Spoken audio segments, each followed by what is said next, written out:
In the era from 425 to 300 BC, there was a significant shift in the trading system from the dominance of barter to a monetary economy, driven by the widespread use of precious metal coins, especially in the Greek and Persian civilizations.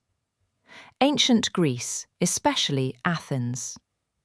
Athens, as the dominant maritime and economic power at the start of this period, before the Peloponnesian War and its fall in 404 BC, produced silver coins in large quantities.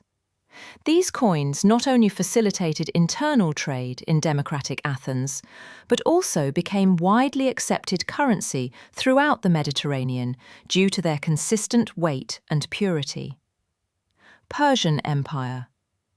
The Persians used gold coins called darics and silver coins called siglos.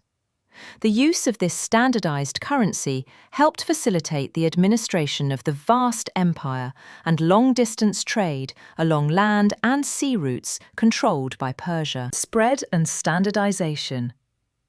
In the 4th century BC, especially after the conquests of Alexander the Great, the use of metal coins became the norm throughout much of the Hellenistic world and the Near East.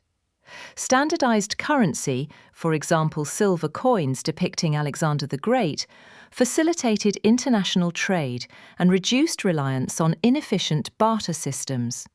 In short, the era 425 BC to 300 BC was a period in which coins established their position as an efficient medium of exchange, gradually replacing the barter system for large-scale transactions and international trade, while bartering may still have survived at the local or rural level.